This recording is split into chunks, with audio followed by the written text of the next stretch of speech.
Good morning, everybody, and bonjour. That's about the limit of my French. I do have two other words, which I may have time to use later. We'll see.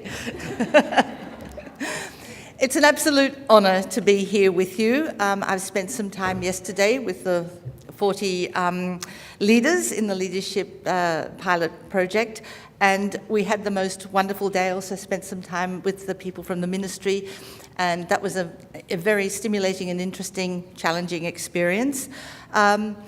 So I am absolutely honoured to be part of this symposium. There's so much talent, and already, and it's only 9:15, people have spoken so eloquently that I do wonder a little bit about why I'm here now. But anyway, I shall persevere. I would also like to thank the College of Early Childhood Educators for the invitation to be part of the yesterday and also for today.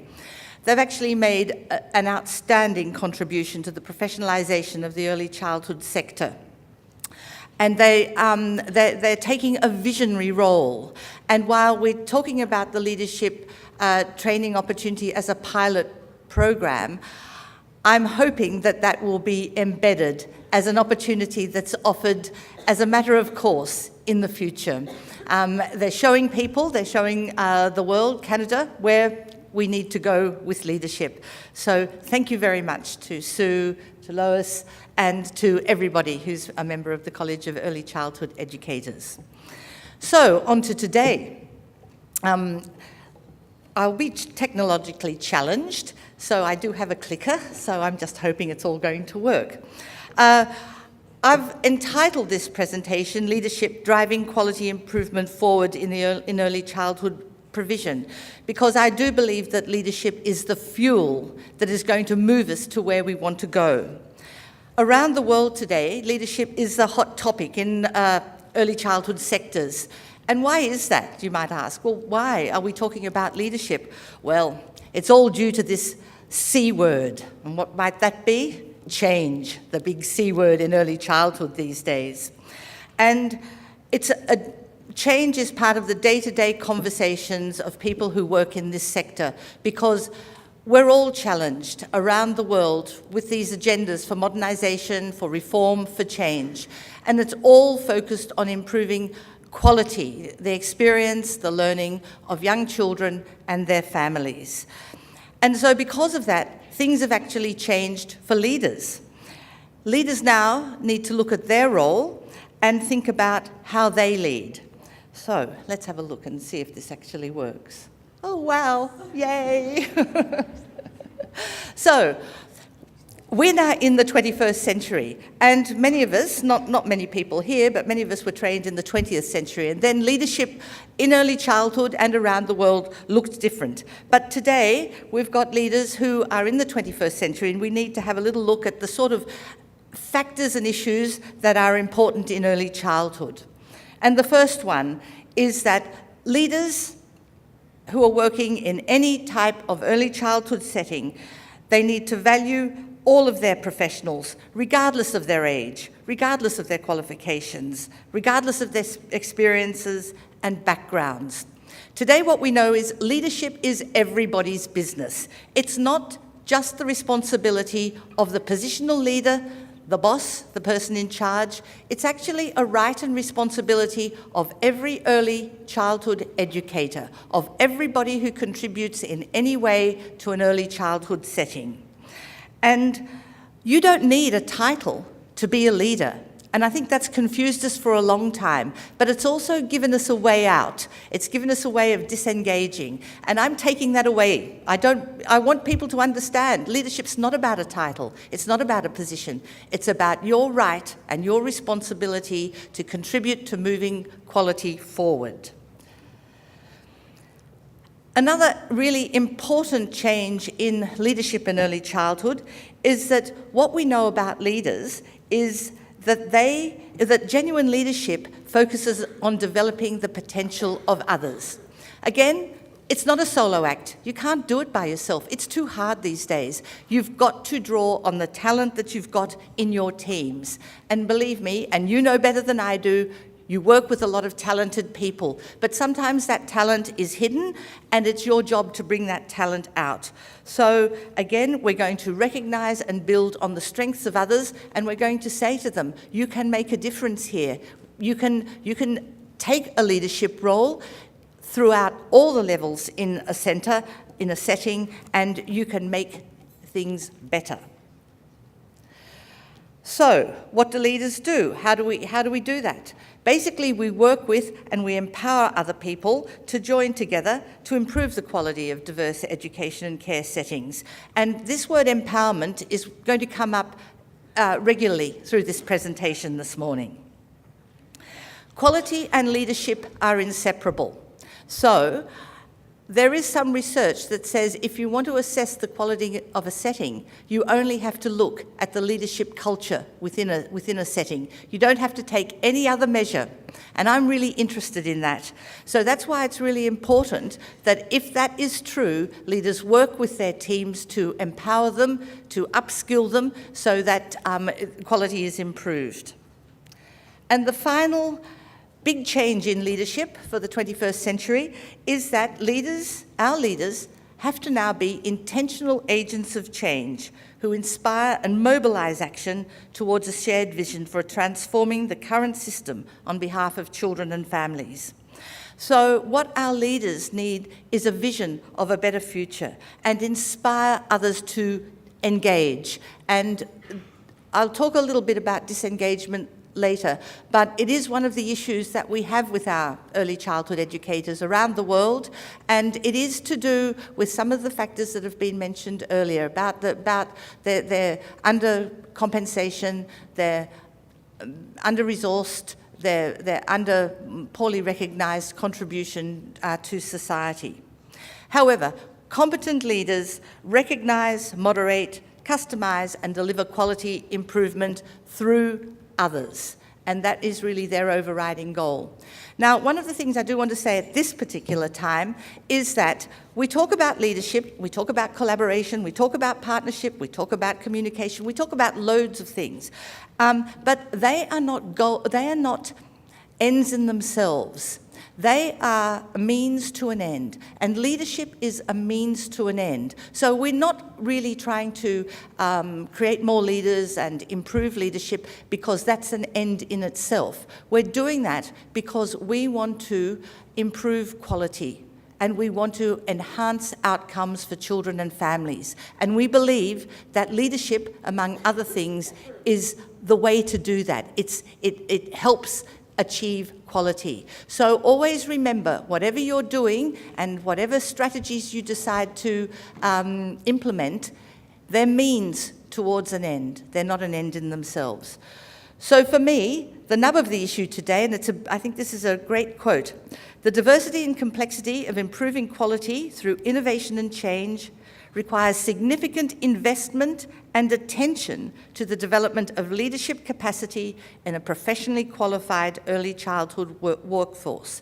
And lots of sectors around the world are really focused on improving the qualifications of their workforce because they believe that better qualified people deliver highly increased quality services for young children. Now, despite the fact that we know a lot about leadership and we know its important role with quality, the big connection there,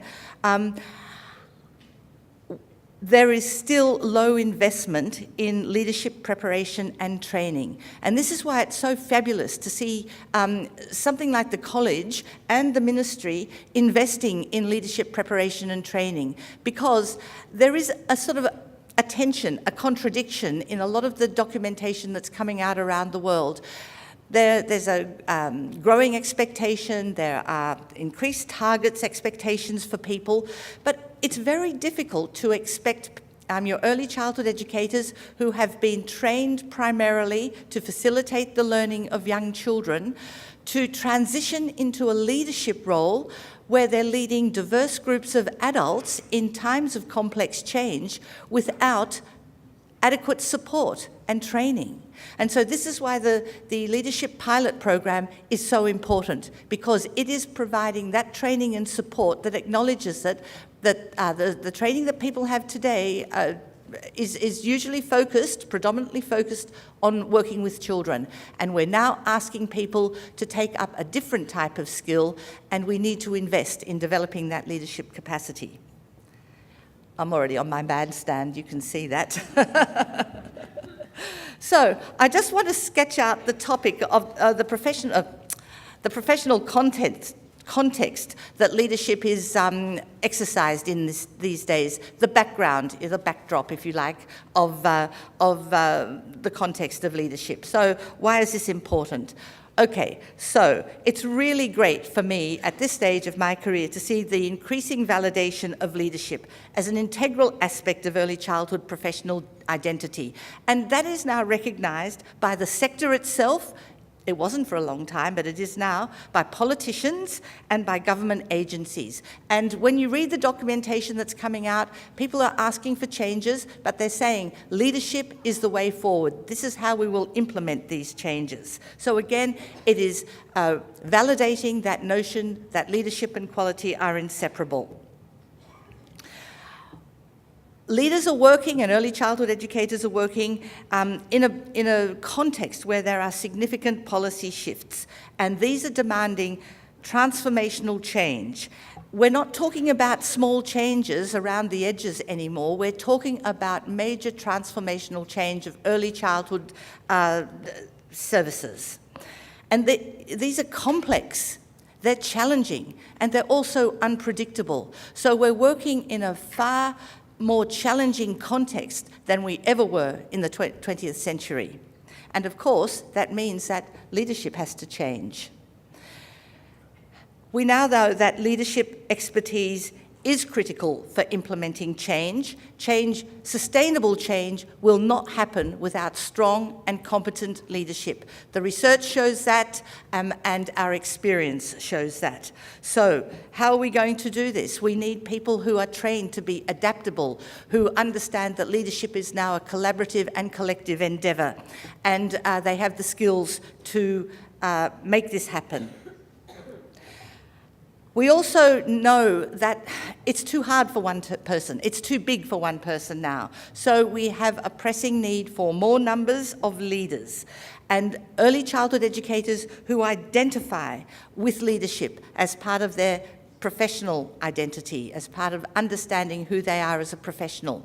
Now, I've been talking yesterday about changing people's mindsets, working with them to see that they, in fact, everyday acts that they perform with children, with parents, are in fact acts of leadership. We need to make this much more transparent. We need to notice and name small acts of leadership, because, in fact, while there are big rah-rah major changes that we implement, for early childhood, the changes are often small. They often go unnoticed, and people don't see themselves as leaders because it's not named as leadership. So I think one of the ways of increasing our leadership capacity is to start transforming people's mindsets about the fact that they are indeed leaders, and they are in fact already exercising leadership, and this is what it looks like in your setting, in your day-to-day work, when you're acting as a leader. And that leads us to the fact that when you notice a name, that's the first step. But the next step is this provision of focused professional learning and leadership development opportunities, such as the one that's being run by the college at the moment. And I think we also have to understand that there's many different ways of training up our leaders, and this is why I use the word focused, because our leaders all come in with different levels of expertise, with slightly different backgrounds, with differing needs, because their staff teams are different. So we don't have a situation where one size fits all. We do need to start looking at our training and our professional development opportunities and start developing a range of flexible opportunities. And I mean, just talking to Lois about the problems that people from the north in Ontario face, you know, it's remote and it's isolated. Accessing professional development opportunities, it's far easier for people in the city. It's more difficult for people who are in a remote location. But we can't forget them, because they're equal to our city early childhood educators, and their needs have to be catered for. So we need to be creative about the different types of leadership development opportunities that we have and that we offer.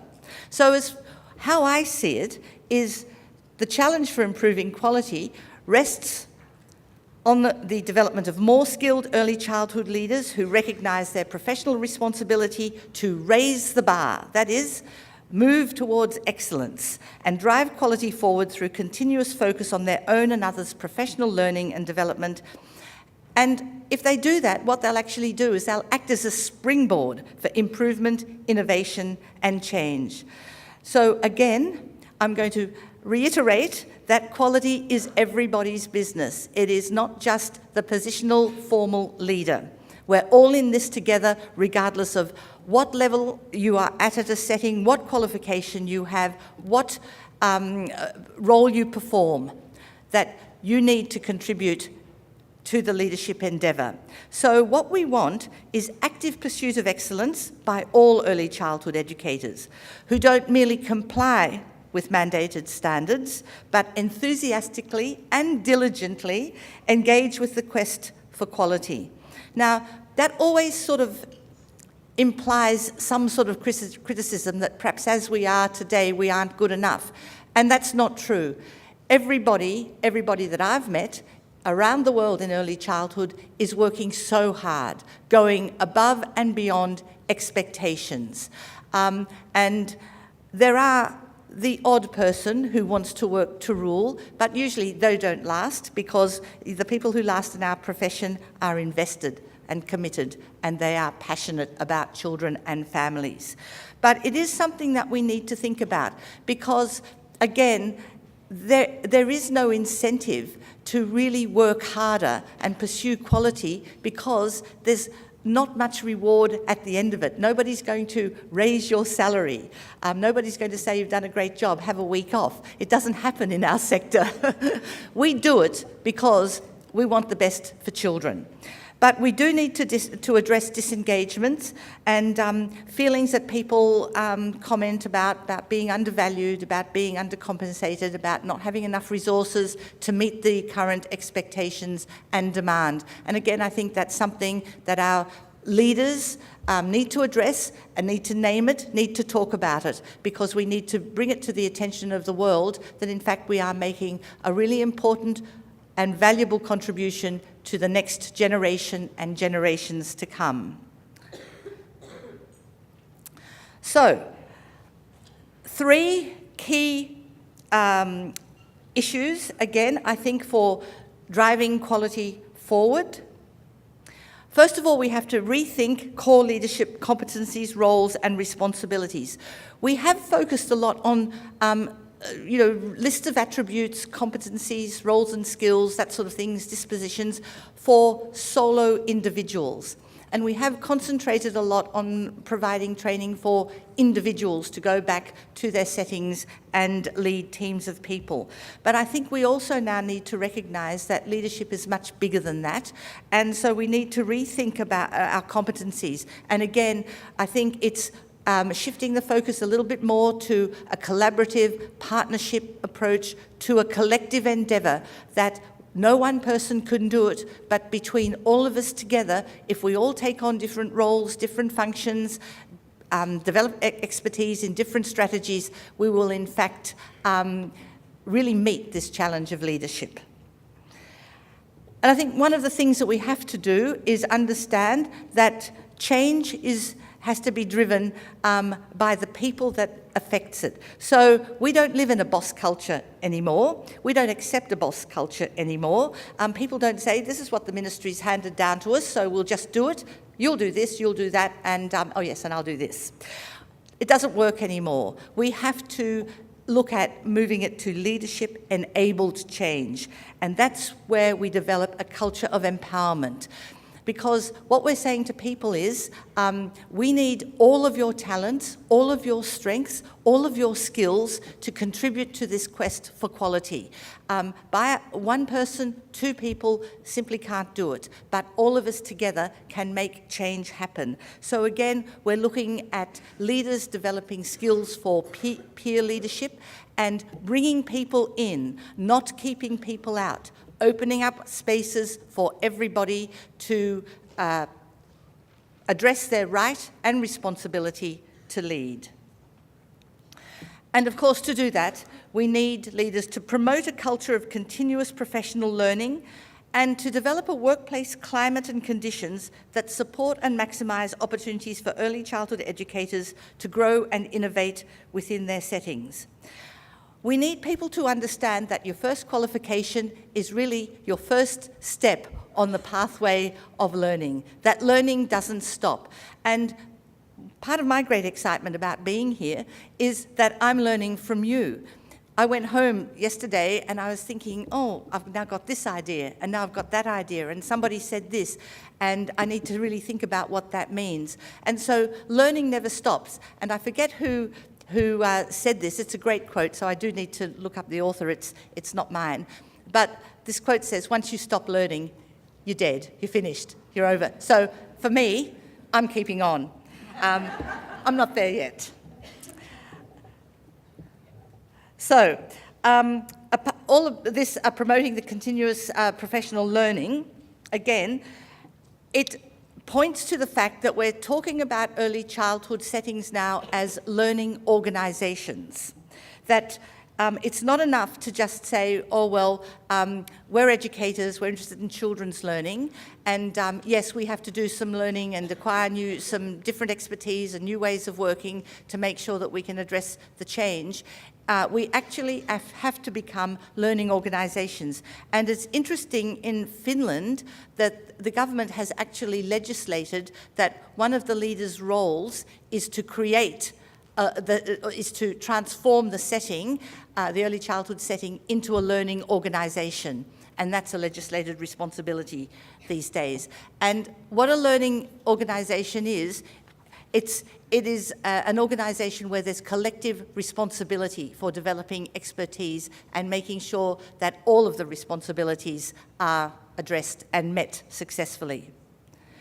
So I want to talk very briefly about some features of leadership in early childhood context. Many of you will know this, but again, it's a backdrop to why I think it's essential to support leadership development, learning about leadership, and offering a whole range of training opportunities in leadership. Leadership, it's very nuanced in early childhood. You know, it's very subtle. It's very complex, but it's hard to see on a day-to-day basis. When you talk to people and you say, where is the leadership that's happening now in this setting, people find it very difficult to point to it, to pinpoint it, to document it, and to articulate it to others, because it's often for us, it's understated. It's inconspicuous and it's hidden. And many leaders will stand back. That's an act of leadership because they want to open up space for others to engage in leadership. So it's difficult to pinpoint, and the only way that we can make it more transparent and accessible for others is to talk about it. And yesterday in the symposium, when people were talking about what they were doing in their settings, how they were addressing problems, what they were doing is making their approach to leadership open, accessible, and transparent for others. So we know it's complex, we know it's subtle, we know it's hidden, and we know that understanding is held at a tacit level. I've been doing research where I've been asking leaders to tell me their stories. You know, just tell me about an incident that you've been involved in that's, you know, been a leadership event for you. Oh, I need some time to think about that. And they do know it, but it's held tacitly. And again, this talking, these professional conversations, professional dialogue that we have about leadership, this is the only way that we're going to actually bring that tacit knowledge and tacit understandings out and help people to articulate exactly what it is they do. And somebody asked me yesterday, is leadership innate or can it be taught? And my answer was, it's not innate, but it also can't be taught. But it can be learned, and there's a very subtle difference there. And when you talk about leadership, when you have opportunity to have different leadership experiences at different levels, when you have opportunities to undertake different leadership roles, no matter how small or how large, that is how you learn to be a leader. So leadership can be learned, and there are very many different ways of learning it. And talking and making it transparent is a very important way. So, competent leadership in early childhood, it's sophisticated, and it's very difficult for even experienced leaders to identify, unpick, articulate and illuminate for others. Many say it happens in the moment. It's a matter of professional judgment. And that professional judgment actually comes from the fact that leadership is embedded in context. It evolves from interaction between contextual factors, the professional knowledge you have, your sophisticated understanding of your families, your children, your particular local community, and your practical experience, as well as the day-to-day realities of your setting, of working with young children. And that is a big issue in terms of how people enact their leadership. Every setting is unique. Every culture is unique. One style of leadership will not work in another setting. And these factors, these contextual factors, shape the uniqueness of leadership in early childhood settings and they also shape how leadership is viewed, enacted, understood, and accepted. So, as well as factors within individuals, there are contextual factors that shape leadership. Leadership, we've been talking about this, many people have said it already this morning, it's across all levels, and I've talked about leadership as an amorphous whole, but now I understand that it comes in many forms. There is positional leadership, and our supervisors here are positional leaders, but there is this everyday leadership, and I think we need to be focusing on and encouraging everyday leadership and noticing and naming it for people and helping them understand that every time they make a decision about improving something for children in their settings and families, they're engaging in leadership. Leadership can be strategic and it can be operational. I don't want to use the word management ever again in early childhood when I talk about leadership, so now I've found this term operational. It's about the day-to-day running, because I think we still have a lot of confusion about what is leadership and what is management, and it's not helping us. So I'm moving away from that. I'm saying there's strategic leadership, there's operational leadership. There's also pedagogical leadership, which you're all familiar with. There's also tactical leadership, there's logistical leadership, there's all different types of leadership. So again, we need to be thinking about the 21st century, what sort of leadership we demand. Yesterday in introductions, within 5 minutes, I knew we had systems leadership already in those supervisors, the way they spoke about what their function was. And they may not have named it as systems leadership at that point, but I immediately knew, we've got systems leaders here. So we've got people who are undertaking sophisticated and complex leadership roles, but they may not have the language yet to actually name what they're doing. And we need to make that much more transparent and accessible. So leadership, it's multi-layered, it's multi-dimensional, it's multi-voiced, and yet it's holistic, it's organic, it's evolving, and it's a distributed phenomenon. It's exercised in challenging contexts where staff, families, and communities, as well as all the stakeholders, may have different and potentially conflicting needs, expectations, and demands. So our 21st century leaders are working in a very complex backdrop, and that's why they need opportunities to ongoing, long-term training. The one-off, let's come in for a couple of hours and have a look at leadership, it offers something, but it doesn't offer a lot. And what the research is showing as these extended programs, such as the one that the college is running at the moment, these are the ones where you have the biggest impact on leadership. So, Driving quality forward requires early childhood leaders who are able to, and very quickly I'll go through this. This is about accountability. There is no getting away from it. Leaders have to be able to competently and consistently perform and improve the work of early childhood provision according to the professional and regulatory standards. They are there. You have to comply, so there is accountability. You have to ensure that educational, human, ethical, and financial responsibilities are met. So there are broad domains for leaders to develop expertise in.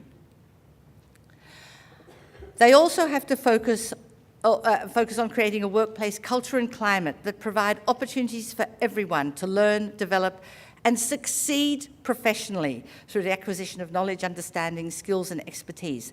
Now, what this is a focus on people and talent development. We've got loads of talent in our field. We don't have a scarcity of talent, but we need to follow through on our investment in people.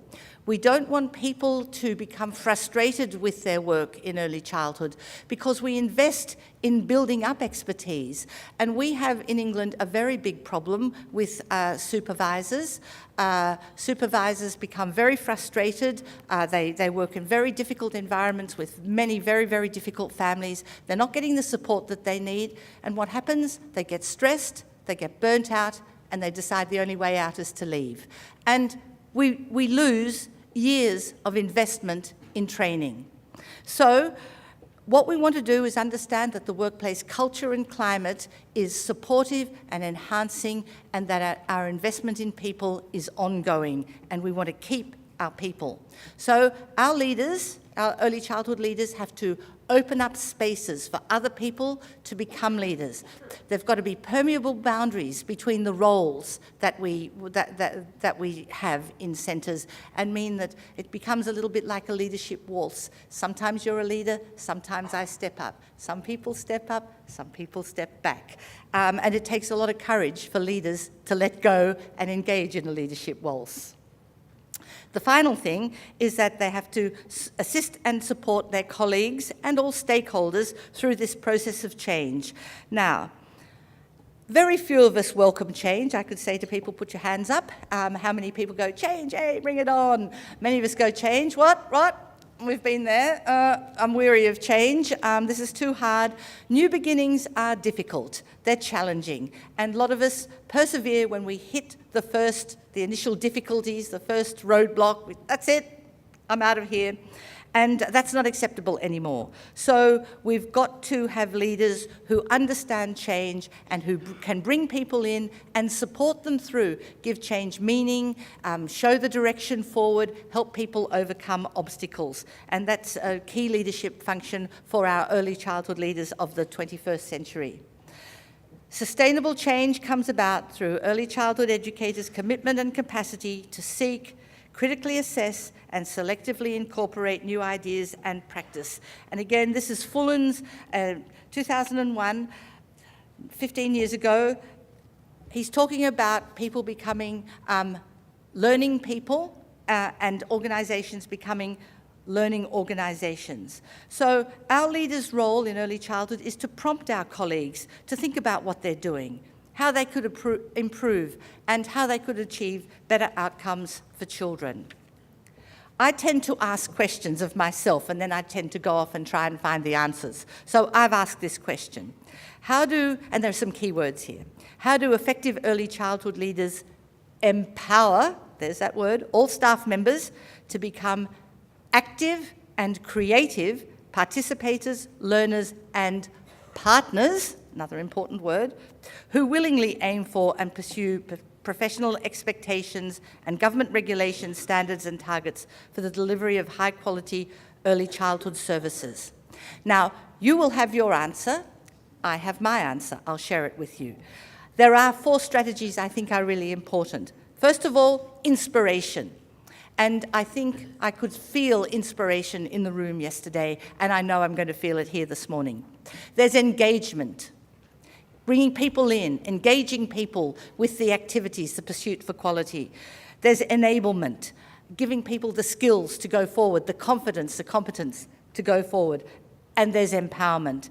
And I think that they're really important factors for leaders to focus on. They're your key functions at the moment. So, leading in times of change in early childhood, it's complex and it's cumulative. We start small, we build on our successes, and we grow change. It needs to be appropriately paced. Some settings will move ahead quite quickly, others will be very slow. It will be to do with people's feelings about change, whether they believe they've got the skills, whether they understand what's happening, and whether they're on board. That's a leader's role, to address all those particular issues. The sheer pace of change is frightening some people. They're saying that they're uncertain about it, they're confused, they're a bit frightened about what it means for them, and what that happens is, there's resistance. And early childhood people are particularly skilled in sabotaging any change that they don't actually want to implement in their setting. I've seen this over many years, great skill, but we want to turn that around, and we want for them to be much more positive about it. Changes in practice depend on engagement with learning and professional development. We've talked about the need to be collaborative. I've had the 5-minute warning, you see, so now I'm moving on. And change in early childhood happens when leaders participate in a journey of learning and knowledge building with an empowered workforce. And I wanted to get onto this word empowerment. A few quotes very quickly. Empowerment is the core condition for quality. Leaders can't give, authorize, delegate, or grant empowerment. They can only create conditions to develop it. And that's what I'm talking about creating that workplace climate so that people feel that they can try things out, move from a sense of maybe incompetence or fear to a sense of competence and success and confidence. And empowerment is not delegated, but it is acquired during a learning journey of interconnected people, and I saw that happening yesterday. So I did want to talk about some practical strategies for people about how to build an empowered workforce. Really what it is, empowering people shows that you value them. You nurture trust and you nurture trustworthiness. You don't have an attitude as a leader as if I want it done well, I need to do it myself. A lot of people are not willing to give up. They don't trust their people. They don't value their people. And this needs to change if we want an empowered workforce. So we need to develop inclusive and shared vision. We don't want to impose on people, this is what's going to happen, this is what you're going to do. We need to bring people in. We need to co-create our vision, co-create our goals, co-create how we're going to get there, share information. We need a lot of professional dialogue, a lot of professional conversation. We need equity of voice, where everyone's views are sought and listened to and make a difference. And I'll put these two together. We need to ensure that it's safe to share opinions and perspectives, to ask questions that challenge current assumptions and practice.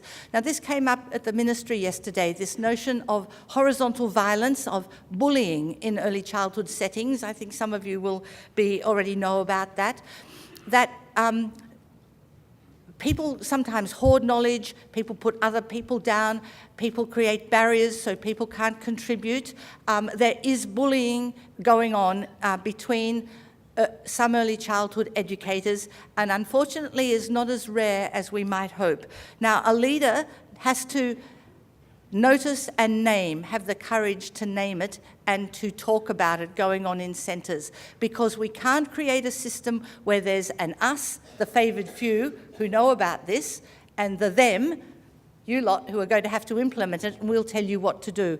We will not achieve quality if that happens. So again, it is opening up space for people, giving them protection, making sure that it is safe and they won't be ridiculed, they won't be bullied for sharing an opinion. Because I've heard people say, oh, what suggestions have you got? And people willingly give a suggestion. They'll do it once. And then they're told, oh, we tried that before, it never worked. No, we're not going to do that again. Any more suggestions? that person will never contribute again. So that sort of suggestion has to be talked about. It's got to be valued. It's got to be validated. It's got to be respected. Leaders have to trust their staff to do the right thing, to make appropriate choices and decisions. Some leaders don't. Oh, yeah, I'd like to empower them. Not really sure. If that's your case, then you've failed as a leader because you have not supported them in the learning journey that they need to go on. We need to, again, distribute leadership. The only way for us to succeed with quality is to build capacity by encouraging these leaders in waiting, the hidden leaders who do have aspiration and do have potential, but maybe the workplace climate isn't secure enough for them, isn't safe enough, maybe they don't feel they'll have enough support to actually come out and try a few things. We need to encourage and reward openness to sharing, knowledge building. We need to validate a problem-solving, non-blaming atmosphere. Again, we want ongoing positive regard to people, not a blaming culture. And people were talking about this yesterday. One of the best strategies for leadership is to stand back, try not to jump in, ask questions, listen and learn before offering support, guidance, and maybe answers. And we celebrate our learning together. We celebrate our empowered action.